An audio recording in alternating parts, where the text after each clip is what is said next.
Guten Tag, let's welcome. Bienvenidos. Vamos a iniciar con la clase de Deutsch y vamos a ver el versículo, ¿verdad? Que estuvimos repasando esta semana, que se encontraba pues en Mateus 6, 34. Este nos enseñaba respecto de la frase, ¿verdad? O que vamos a ver esta semana, que la tenemos acá, que es Jeden Tag sein eigenes Jubel. Hemos visto pues que es la traducción prácticamente al alemán de la frase que está en español, ¿verdad? Cada día tiene su propio mal. Bueno, esto es con lo que estuvimos trabajando esta semana, destacando quizás en esta parte dos cosas, ¿verdad? En primer lugar, Tag, y ya sabemos que la palabra Tag es para día, que dependiendo de la zona, digamos, o el acento que se maneje del alemán, puede pronunciarse con una como G al final, o bien puede pronunciarse con una K. Es una palabra que se nos vuelve muy común, sobre todo cuando estamos hablando de los saludos, ¿verdad? En alemán. Luego, la palabra Jubel. En el caso de esta palabra hemos destacado el uso de la U y la diéresis, que hemos dicho que en realidad, de acuerdo al IPA, se convierte en una I redonda. La I redonda significa que es hacer la misma I que conocemos, pero con nuestros labios en forma de un círculo. U. Hemos dicho que una forma fácil para nosotros de sacar este sonido es verlo como una I y una U en el mismo sonido, ¿verdad? Como juntos. Bueno, vamos a quedarnos hasta acá con esta parte de lo que vendría siendo el versículo y vamos a continuar con el tema de los colores. Ya vimos, digamos, una primer gama de colores. Vamos a ver ahora otros más. Quizás algunos son como variantes. Estos resultarán algunos interesantes, puesto que vamos a descubrir, ya estuvimos comparando con el inglés y vimos que hay algunos que le tiran bastante al inglés, pero vamos a encontrarnos peculiarmente con uno que es igual, prácticamente se escribe igual que en alemán, en inglés, que no lo habíamos visto con anterioridad. Pero también vamos a descubrir algunas combinaciones, es decir, algunos tonos que de acuerdo al alemán se pueden, para nosotros serían ciertas tonalidades, pero para ellos son como combinaciones de colores. Eso es lo que vamos a ir descubriendo. Bueno, vamos a hacer lo mismo que siempre hemos recomendado en este tipo de ejercicios. Vamos a llevar primero los nombres de estos colores a Wiktionary y a partir de ahí vamos a ir buscando la pronunciación que corresponde a cada uno. Hay algunos que ya los vimos, ¿verdad? Entonces se nos va a hacer mucho más sencillo. Hay otros que los vamos a ir agregando y pues vamos a ir viendo sus características en términos de la pronunciación. Em, Algunos de estos pues pueden tener algún tipo de diacrítico como el que vamos a ver a continuación, ¿verdad? Déjenme nada más sacarlo desde aparte porque con el teclado se me dificulta un poco. Bien, ahí tendríamos este.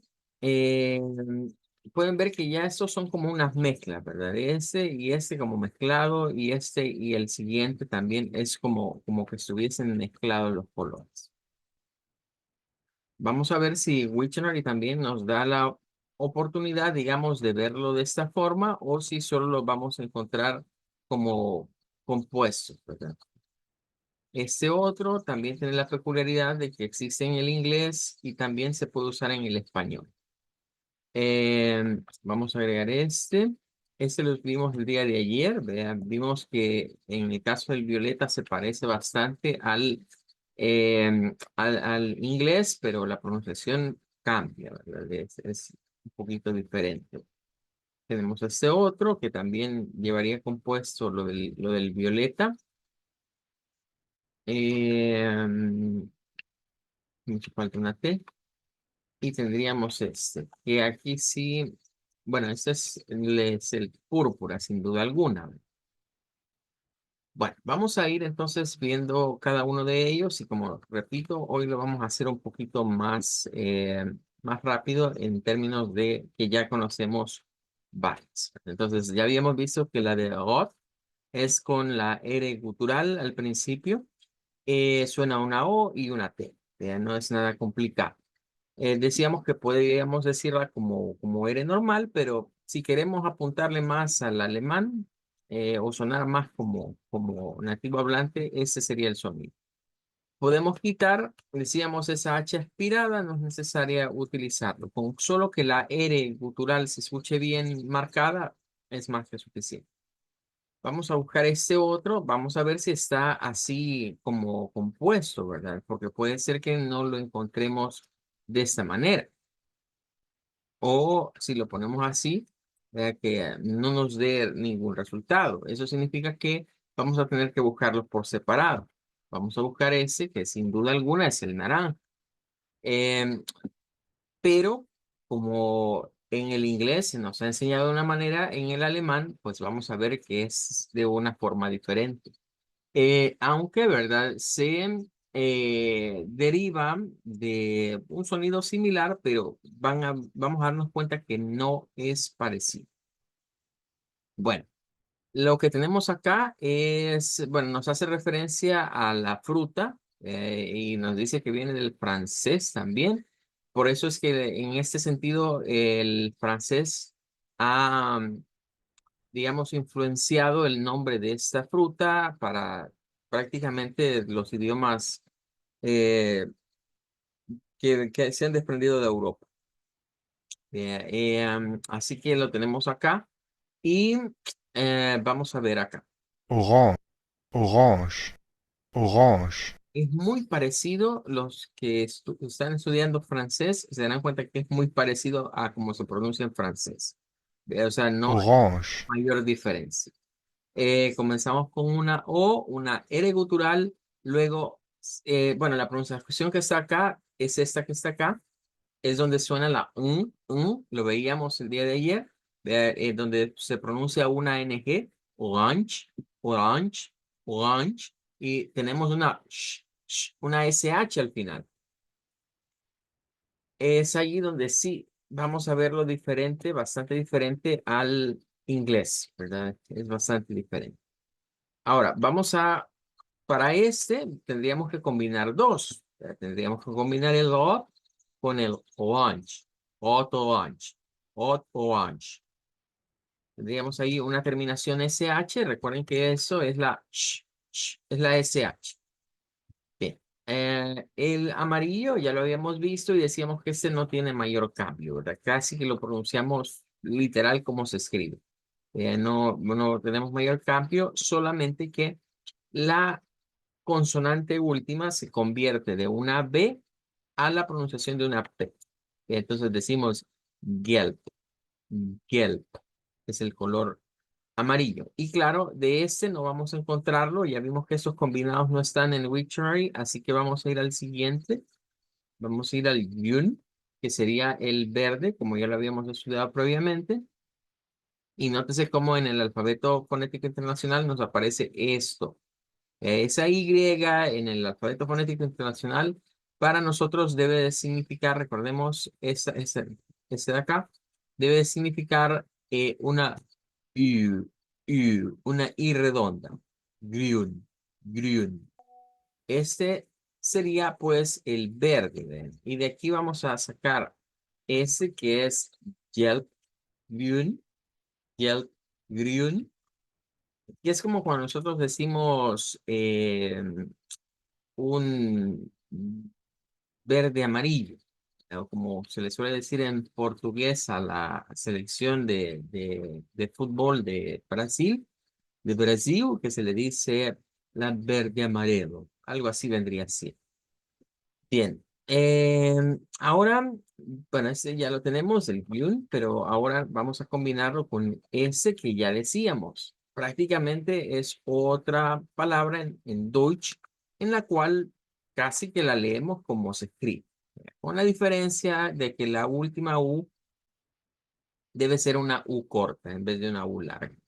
Entonces ahí tenemos el Blau que es para el azul, y lo podríamos combinar acá, ¿verdad? En este de aquí, y decir Blaugrün, Blaugrün. Bueno, este otro ya se vuelve interesante porque no es, digamos, un color en ese sentido que pues sea exclusivo de del habla alemana, ¿verdad? Sino que pues en inglés también se escribe igual. Bueno, aquí pueden ver que hay varios idiomas, ¿verdad? Que, en los cuales se escribe igual, pero aquí tendríamos algo, y es que dentro si lo buscamos acá, no nos aparece la referencia al Deutsch.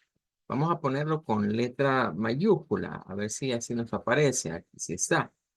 Eso suele suceder porque recuerden que como son nombres propios, ¿verdad? Los nombres propios en alemán se suelen escribir con inicial mayúscula. Así que cuando buscan una palabra en Wiktionary, si no les aparece en la primera búsqueda el Deutsch, que aparece German, porque estamos usando la plataforma en inglés, denle una buscadita entre las diferentes variantes de la palabra, ¿verdad? Pues puede aparecernos de otra forma. Vaya, lo tenemos y es casi como decirlo en español, Indigo, casi igual. Nada más que debemos tomar en cuenta que la primera no es una I larga, es una I corta de índigo. Y de hecho es la sílaba tónica de esa. Nosotros decimos color índigo, eso es lo que diríamos nosotros, y índigo, pero ese es índigo, índigo. Bueno, estos son otra vez compuestos, ¿verdad? Entonces vamos a ir por este que lo veíamos ayer, violet. Veíamos que es violet, la pronunciación de este, de acuerdo al idioma Dutch. Lo veíamos el día de ayer, separando esa B de la O.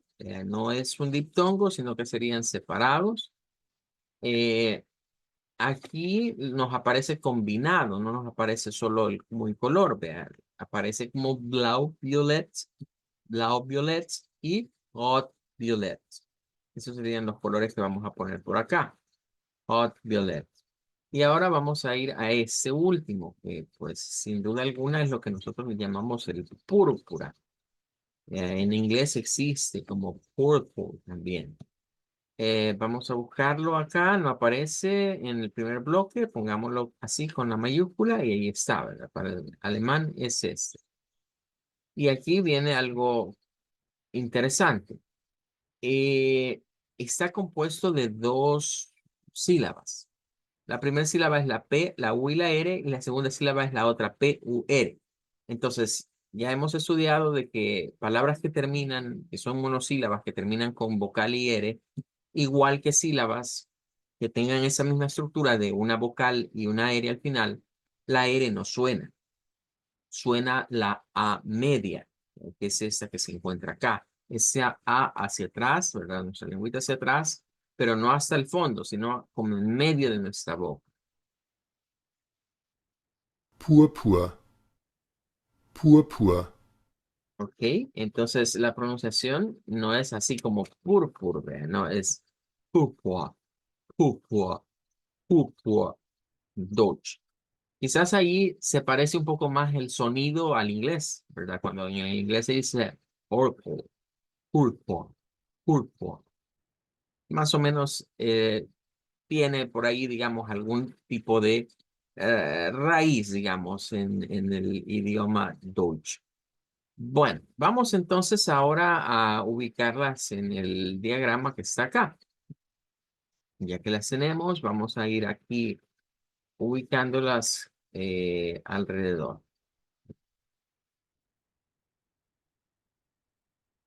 Bien, tenemos aquí hot, que ya lo habíamos visto anteriormente. Vamos a ubicar ahora ese que es hot orange, hot orange. Em, bueno, estos colores son como decir, mire, el naranja, ¿verdad? Y el rojo. Y hay rojo naranja, así vendría siendo, que es como un anaranjado más fuerte. eh, Podríamos decirlo de esa forma. Incluso si recurriéramos a lo que vimos ayer, podríamos utilizar la palabra de lo que vimos que era un tono más oscuro si se quisiese. Pero aquí se van por otra línea que el alemán tiene, que es como combinar los colores. Que para nosotros quizás no sea lo más común, porque nadie anda diciendo, mire, es un rojo naranja o un naranja rojizo, suena extraño, pero para los alemanes no, es normal. Entonces tenemos ahora el Gelb acá. Y esto sí, ese sí nos suena un poquito. En español nos suena decir verde amarillo, más o menos suena, ¿verdad? Combinación. Gelb grün. Luego tendríamos acá el grün propiamente, que es el verde. Igual decíamos, se parece bastante al inglés del green, ¿verdad? Grün, suena parecido. Seguimos ahora con lo que sería el Blau-Grün, que sería como, si nosotros lo vemos ahí, decimos que es aqua. De nosotros ese color diríamos, ese color es aqua. Sin embargo, pues acá lo vamos a ver más como un azul verde, diríamos, ¿verdad? De acuerdo a lo que dice el Deutsch. Luego vamos con el Blau, que ya lo conocemos como el azul, Blau.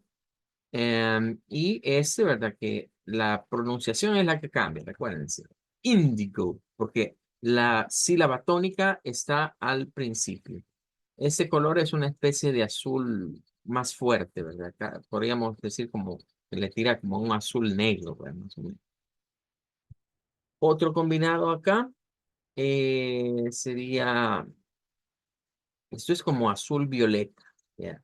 Blau violet, azul violeta, y el otro es como violeta rojizo, algo así sería la traducción, ¿ya? Vamos entonces con el odd violet, que sería el otro, odd violet, rod violet sería este, y vamos a terminar con el púrpura, sería el púrpura, púrpura.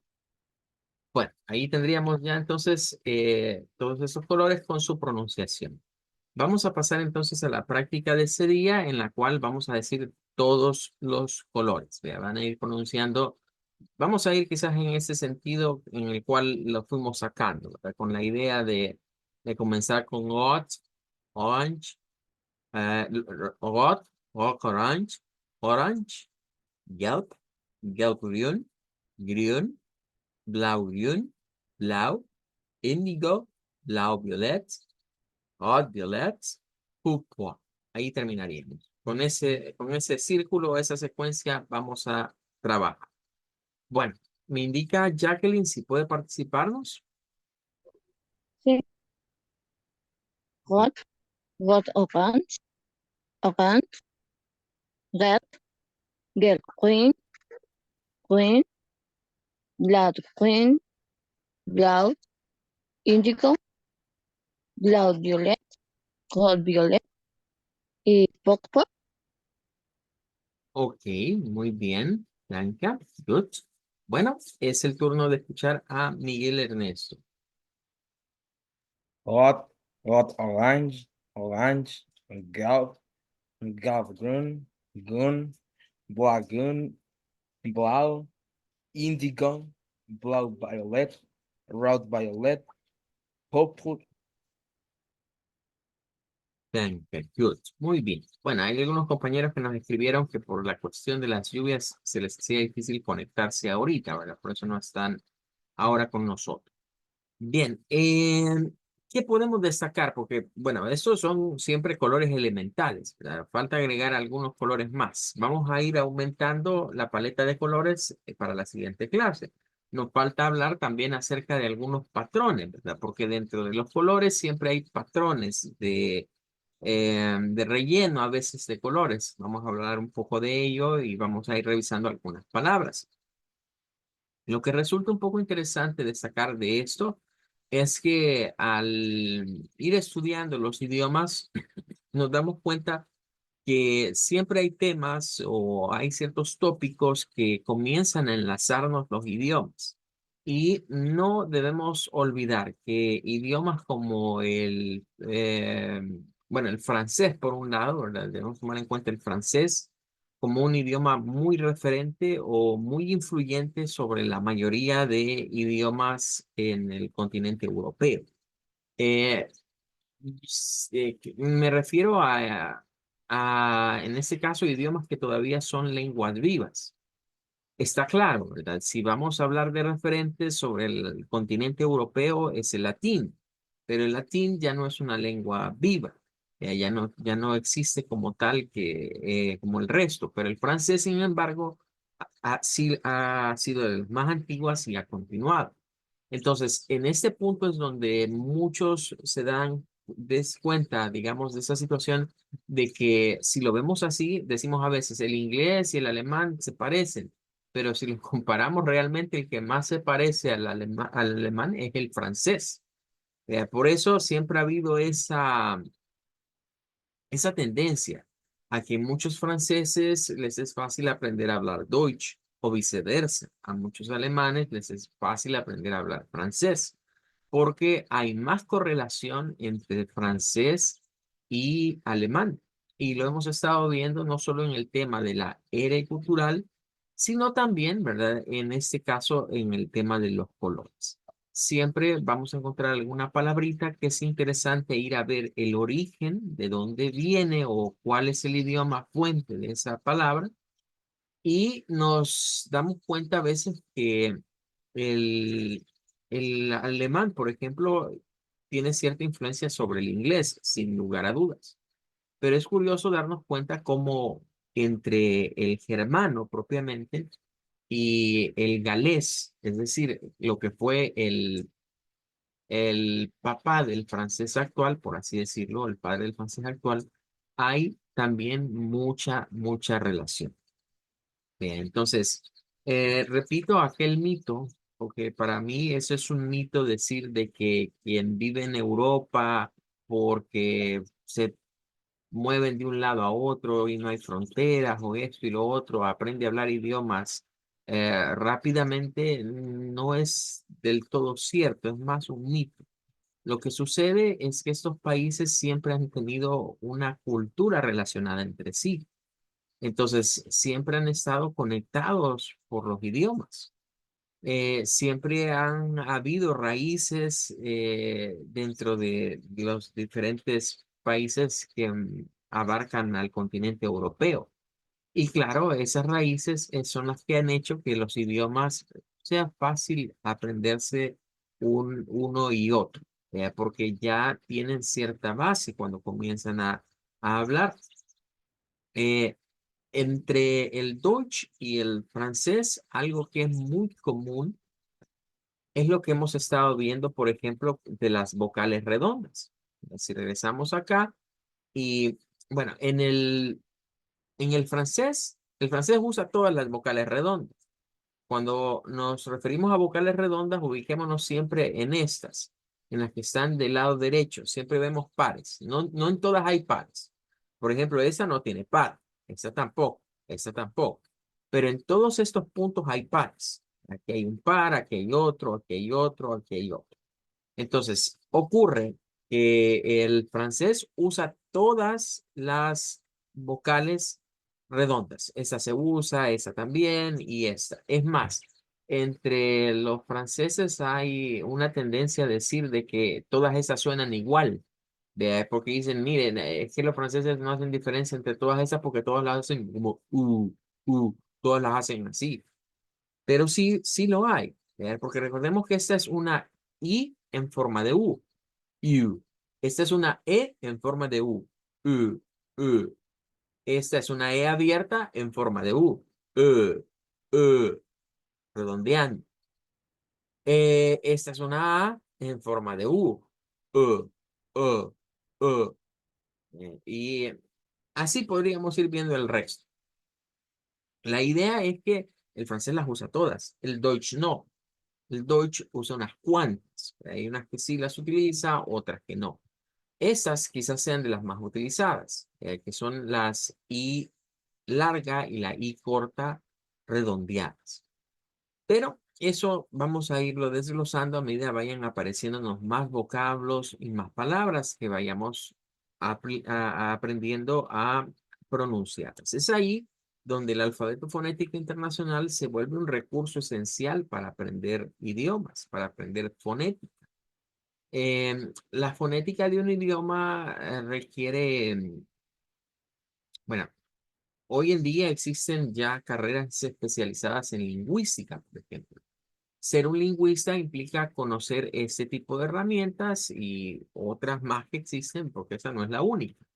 Pero para nosotros, como latinoamericanos, aprender con este sistema se nos vuelve bastante útil, porque el español, que es nuestra lengua materna, em, no nos ha enseñado toda esta variedad de sonidos, de vocales.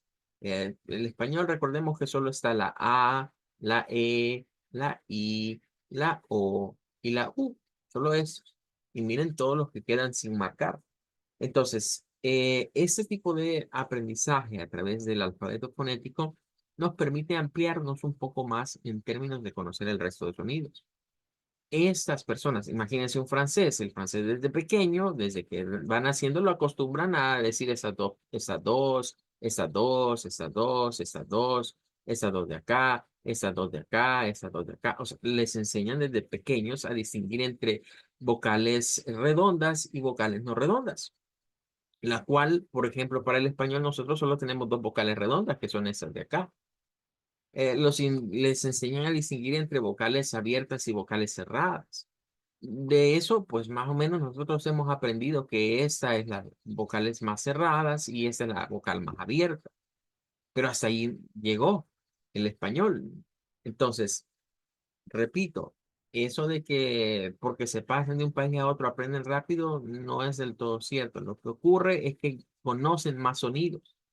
Entonces, es fácil reconocer más en otro idioma cuando yo ya tengo una base de más sonidos que he estudiado o que me han enseñado desde pequeño.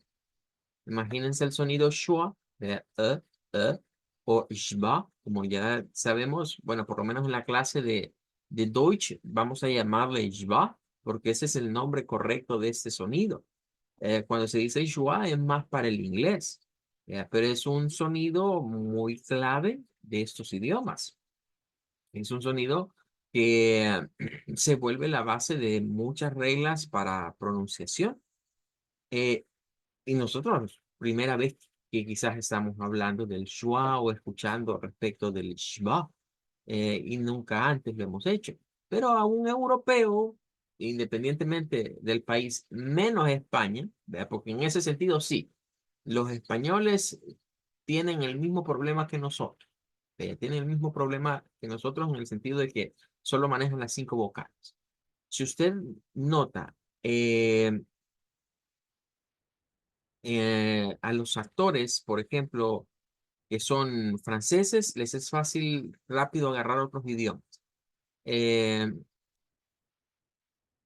bueno, hay cuando menos 5 actores, de acuerdo a Hollywood, que son políglotas. Curiosamente, ninguno de esos actores es español. Uno es alemán, bueno, uno es alemán, otro es francés y el otro es austriaco. De esos actores que se han vuelto políglotas, no hay ni uno que sea español, porque a los españoles incluso les cuesta manejar el inglés. Hay muchos españoles que el inglés lo manejan, pero muy acentuado. Por ejemplo, Antonio Banderas fue uno de los que tuvo más dificultades para entrar al mundo de Hollywood, precisamente por su acento, ya que lo fue mejorando con el tiempo, pero siempre le quedó ese su acento al final. Le quedó tan marcado que por eso lo buscaron para que hiciera la voz en la película de Cher, del gato con botas. Porque pues los guionistas buscaban a alguien que tuviera como acento español porque el personaje del gato con botas proviene de España, de acuerdo a ese cuento de DreamWorks. Y claro, lo primero que pasa, Antonio Banderas, ¿por qué? Porque él habla inglés, pero lo habla bien marcado con el sonido, digamos, del acento español. Bueno, vamos a quedarnos hasta acá el día de ahora. Vamos a decir a Peterson que pasen un feliz fin de semana. Cuidado con las lluvias, ¿verdad? Que han dicho que entra ya otro temporal y pues hay que tomar las precauciones del caso, ¿verdad? En términos de no exponernos mucho en la calle o cosas por el estilo. A Peterson, Danka, At Bilisson, Abidinson Duncan. Danka,